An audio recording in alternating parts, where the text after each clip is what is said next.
Please welcome to the stage, Secretary Marco Rubio.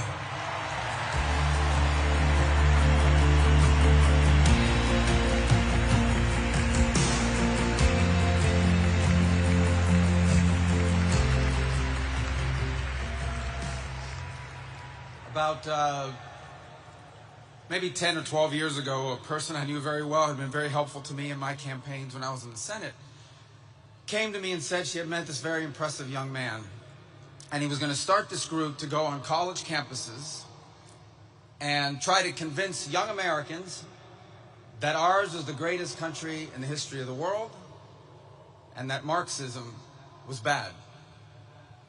And I remember thinking back then, I'm going to admit to you guys, I was a little skeptical. I said, college campuses, you're going to do that? Why don't you start somewhere easier, like, for example, communist Cuba, you know? But my skepticism was proven wrong. In place after place over the last 12, 14, 16 years, we've seen this renaissance. Understand where we were at that time in our history. Understand where we are still today in many places, where young Americans are actively told that everything that they were taught, that all the foundations that made our society and our civilization so grand, they were all wrong, they were all evil, that marriage is oppressive, that children are a burden, that America is a source of evil, not of good in the world. And here was this voice that inspired a movement in which young Americans were told that is not true.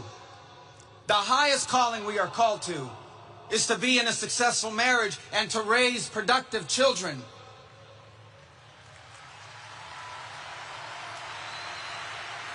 And a movement that taught them that ours was not a great country, but the greatest, most exceptional nation that has ever existed in the history of all of mankind. And that it's worth fighting for, it's worth defending, it's worth preserving, and it's worth passing on to the next generation.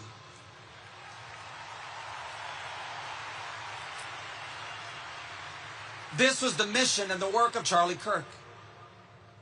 And a couple things that stand out about him. He led this movement, but he did so with incredible knowledge. It's unbelievable how much he knew. He came to me very recently. He said some quote. I said, who said that? He said, Marcus Aurelius. I said, what district does he represent? I kind of knew who it was, but he said back, no, it's a Roman, philosopher king or emperor.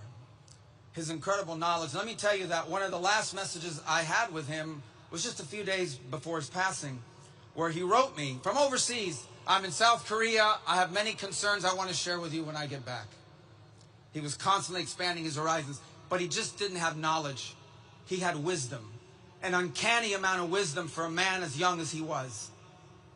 Wisdom that sometimes it takes a lifetime to accumulate. He had it in just 31 years. He was also bold. It is so easy. And listen, I've been guilty of it. I think many of us have been guilty of this. You hide behind the walls and you surround yourself with people that agree with you. We do it as a society all the time.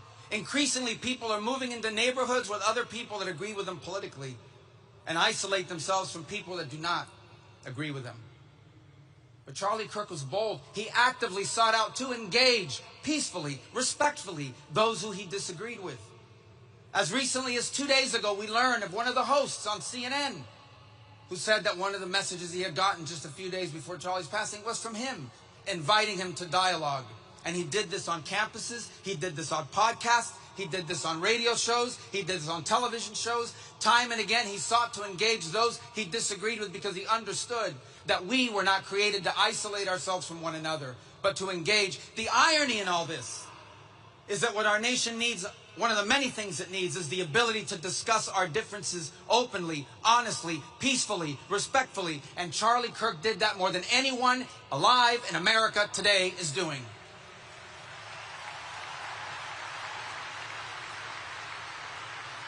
And Charlie Kirk was impactful. Impactful because of all the things I said, but look around this place. There's 100-something thousand people here. The President of the United States is here. His entire cabinet is here. Television outlets and media outlets from all over the world are covering this. I just came from overseas, and every country I stopped, they gave us their condolences for his passing. Impactful. In just 31 years of life, he made a difference. He mattered, and he will matter now more than he ever has before. And let me close with this. How do you remember? This is a memorial service. It's to honor him. How do you best remember it? I'll take the liberty of saying what I think we can best do. Look, I think he had a tremendous impact on young Americans in general. I think he had a very special and direct impact on young men in this country. That's one of the greatest developments I've seen. It's been very positive. I think we remember him for that.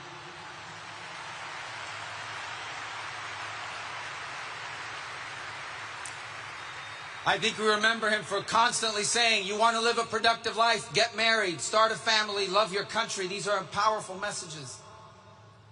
But I hope many who are watching, I imagine there are people watching here tonight that didn't know much about Charlie Kirk until 11 days ago. Maybe they were disengaged from politics. Maybe they were partially engaged.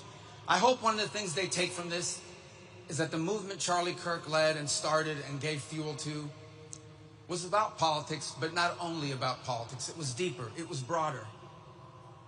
And I would say that, taking the liberty, but I'm confident he would agree, one of the things he wants us to take away from this, from all of this, is the following. His deep belief that we were all created, every single one of us, before the beginning of time, by the hands of the God of the universe, an all-powerful God, who loved us and created us for the purpose of living with him in eternity. But then sin entered the world and separated us from our Creator. And so God took on the form of a man and came down and lived among us. And he suffered like men. And he died like a man. But on the third day he rose unlike any mortal man.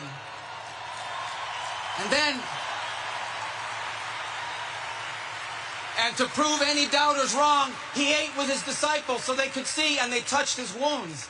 He didn't rise as a ghost or as a spirit, but as flesh. And then he rose to the heaven, but he promised he would return.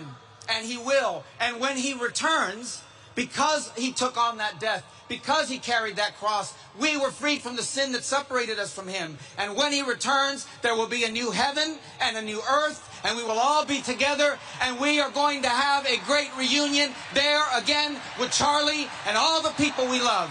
Thank you, and God bless you.